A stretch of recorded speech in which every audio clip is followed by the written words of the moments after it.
आज कांग्रेस प्रत्याशी मध्य क्षेत्र की लखनऊ की हमारे रूबरू मौजूद हैं सदफ जाफर। सदफ जाफर कोई मोहताज तारुफ नहीं, सदफ जाफर का अपना एक संघर्ष रहा है।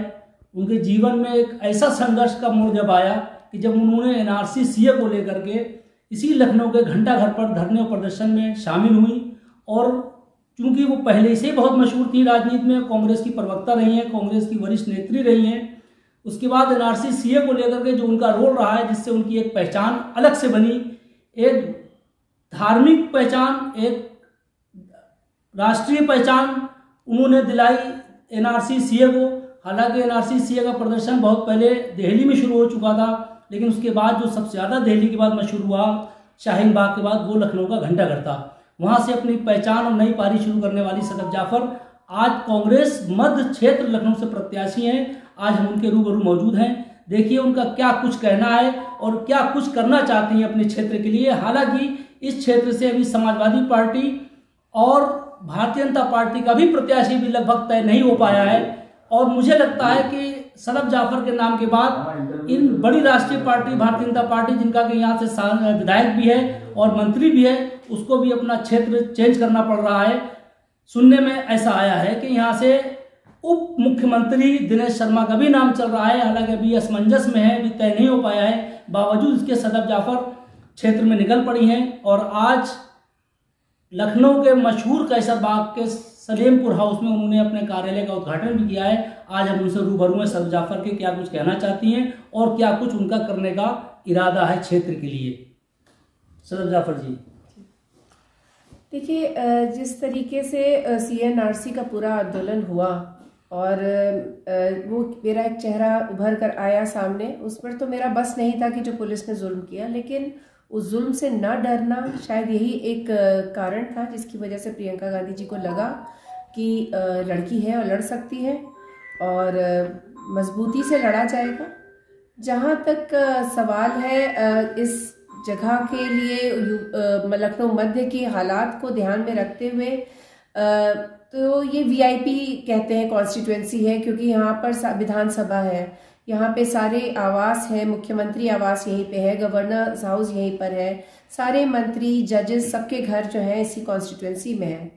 बावजूद इसके यहाँ पे शुद्ध पीने का पानी तक यहाँ की जनता के पास नहीं है, जो बहुत ही शर्मनाक बात है। पिछले 30 साल में जो धर्म और जाति का जहर घोल के हमें पिलाते रहे लोग, उन्होंने इस बात की फिक्र कम की कि पीने का पानी कम से कम लोगों के पास रहे। गलियों में जीना मुहाल हो रहा है लोगों का, जिस तरीके से वहाँ पे कूड़ा उठता नहीं है, जिस तरह से गंदगी में लोग रह रहे हैं। कोरोना के दौरान जो बची कुची कसर थी वो भी पूरी हो गई, क्योंकि सरकारी अस्पताल नहीं है, इसलिए लाशों के ढेर लगते रहे। जो योगी आदित्यनाथ जी के कहने पे जो नीली टीन की शीटों से शमशानों को ढांकने का काम किया गया, लेकिन उठते हुए धुओं ने सारे किस्से बता दिए। कब्रिस्तानों में बोर्ड लग गया कि अब जगह नहीं बची है। तो इसको देख के सबसे पहली चीज़ जो दिमाग में आती है वो ये है कि सरकारी सस्ती मुफ्त सुविधाएं अवेलेबल नहीं है, वो अवेलेबल कराना मेरी प्राथमिकता है। आप किस आधार पर चुनाव लड़ रही हैं? क्षेत्रीय मुद्दों को लेकर लड़ रही है या राष्ट्रीय मुद्दों को लेकर के चुनाव लड़ रही है? क्योंकि इस वक्त जो राजनीति उत्तर प्रदेश की नहीं बल्कि पूरे देश की एक हिंदू मुस्लिम के बीच सिमट चुकी है, और उस माहौल में आपका चुनाव लड़ना, वो भी एक महिला का चुनाव लड़ना, आप इसको किस नजरिए से देख रही हैं? या धार्मिक मुद्दे लेकर के चुनाव कॉमन हो चुका है, तो आप क्षेत्रीय मुद्दों के आधार पर, जैसे कि अभी आपने नाली पानी की बात कही, कूड़े की बात कही, और इसके अलावा बहुत सारी क्षेत्रीय समस्याएं हैं कि जिससे लोग रूबरू नहीं हो पाते हैं, लेकिन बहुत अच्छी बात है आपने रूबरू कराया। हम ये जानना चाहती है देश की जनता, इस प्रदेश की जनता, इस आपके क्षेत्र की जनता, कि आप चुनाव लड़ रही हैं क्षेत्रीय मुद्दों पे लेकर लड़ेंगी या राष्ट्रीय मुद्दों पे? क्योंकि हिंदू मुस्लिम बहुत कुछ हो चुका है, बड़ी संप्रदायिकता फैल चुकी है, उसके बावजूद आप चुनाव मैदान में, तो उसको चुनाव को किस नजरिए से देखना चाहते हैं? देखिए, ऐसा है ना कि जब नफरत का जहर घर घर पहुंच जाए तो बहुत जरूरी होता है कि उसको डाइल्यूट करना। जैसे कि घर घर जाके वैक्सीन लगाया जाता है, वैसे ही घर घर जाके बताना पड़ेगा लोगों को कि बहुत जरूरी है कि पहले आप अपने मुद्दों को देखिए कि आप नफरत से अगर पेट भर जाए बेशक करिए, नफरत से अगर सरकारी नौकरी मिले बेशक करिए, नफरत, लेकिन ऐसा कुछ हो नहीं रहा। तो इसकी सांप्रदायिकता का जहर सिर्फ हमें अपनी आंखों के आगे एक पर्दा तो डाल सकता है जिससे कि हमें अपनी जरूरतें दिखना कुछ देर के लिए कम हो जाए, लेकिन वो आपकी जरूरतें पूरी तो नहीं कर सकता है। आपको रोटी, कपड़ा, मकान, दवाई, पढ़ाई,